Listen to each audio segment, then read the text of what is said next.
بسم اللہ الرحمن الرحیم۔ ناظرین، آج کا عنوان ظہیر الدین بابر محمد کا بچپن اور ابتدائی دور حکومت۔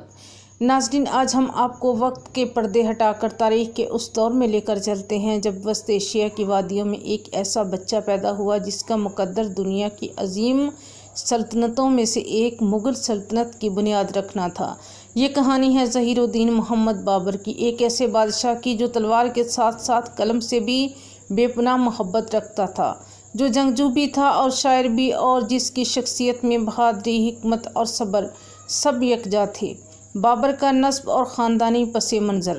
بابر کی پیدائش 14 فروری 1483 کو فرغانہ کی وادی میں ہوئی۔ اس کے والد عمر شیخ مرزا تیموری خاندان کے حکمران تھے اور والدہ قطر بیگم چنگیز خان کی نسل سے تھیں۔ اس طرح بابر کے رگ و پے میں ایک طرف تیمور لنگ کا خون دوڑ رہا تھا اور دوسری طرف چنگیز خان کی عظمت جھلک رہی تھی۔ یہی وجہ ہے کہ بچپن ہی سے بابر کو سلطنتوں اور فتوحات کا خواب مل گیا تھا۔ بابر نے بعد میں اپنی سوانح عمری تذکرہ بابری میں بار بار اپنے نسب کا ذکر فخر سے کیا، کیونکہ یہ اس کے لیے نہ صرف وراثت تھی بلکہ ایک ذمہ داری بھی تھی۔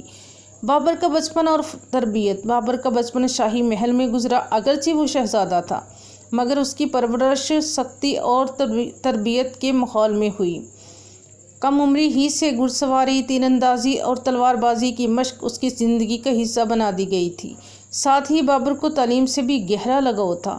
وہ فارسی اور ترکی زبان میں ماہر ہوا۔ شاعری کا ذوق بچپن ہی سے اس میں نمایاں تھا۔ بعد میں وہ ایک اعلیٰ درجے کا شاعر اور ادیب ثابت ہوا اور دیوان بابر آج بھی اس کے ادبی کمال کی یادگار ہے۔ 12 برس کی عمر میں حکمرانی 1494 میں اچانک بابر کے والد کا انتقال ہو گیا۔ اس وقت بابر صرف 12 سال کا تھا۔ ایک کم عمر شہزادے پر فرغانہ جیسی سلطنت کا بوجھ آن پڑا۔ دربار کے بڑے بڑے سردار اور رشتہ دار اس کے اقتدار کو چیلنج کرنے لگے۔ ایک طرف اندرونی سازشیں تھیں، دوسری طرف دشمن قبیلے سرحدوں پر حملہ آور تھے، مگر بابر نے اپنی عمر سے بڑھ کر ہمت دکھائی۔ وہ اپنی فوج کے ساتھ میدان میں اترا اور دشمنوں کا مقابلہ کیا۔ یہیں سے لوگوں نے محسوس کیا کہ یہ بچہ معمولی نہیں بلکہ غیر معمولی صلاحیتوں کا مالک ہے۔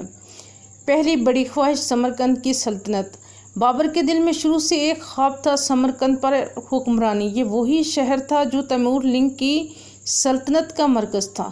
بابر چاہتا تھا کہ اپنے جد امجد کی میراث واپس حاصل کرے۔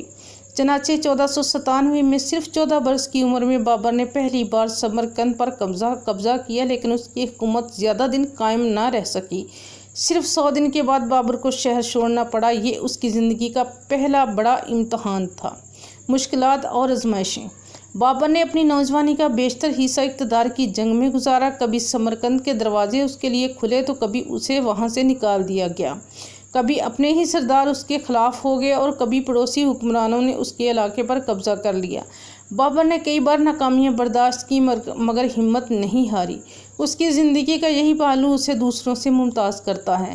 وہ مشکل وقت میں بھی صبر اور حوصلہ نہیں چھوڑتا تھا۔ کابل کی طرف پیش قدمی۔ 1504 میں جب بار بار کی ناکامیوں نے اس کے قدم ڈگمگائے تو بابر نے ایک نئی منزل کی تلاش کی۔ اس نے اپنے چند وفادار ساتھیوں کے ساتھ کابل کی طرف رخ کیا۔ کابل اس وقت انتشار کا شکار تھا اور بابر نے اپنی جوانی کی جرأت سے اسے فتح کر لیا۔ یہی وہ موڑ تھا جس نے بابر کو دوبارہ سنبھلنے کا موقع دیا۔ کابل اس کا مضبوط گڑھ بن گیا جہاں سے اس نے آگے بڑھنے کی تیاری شروع کی۔ بابر کی شخصیت کے چند نمایاں پہلو۔ بابر صرف ایک بادشاہ نہیں تھا بلکہ ایک ہمہ جہت شخصیت تھا۔ وہ شاعر تھا جس نے اپنی یادداشتوں میں فطرت اور محبت کے رنگ بکھیرے۔ وہ ماہر جنگجو تھا جو فوج کو منظم کرنے میں کمال رکھتا تھا۔ وہ انصاف پسند حکمران تھا جو رعایا کی بھلائی چاہتا تھا۔ یہی خصوصیت تھی جنہوں نے اسے ایک عظیم بادشاہ بنا دیا۔ ناظرین، بچپن کے دنوں سے لے کر کابل کی حکمرانی تک بابر نے اپنی زندگی میں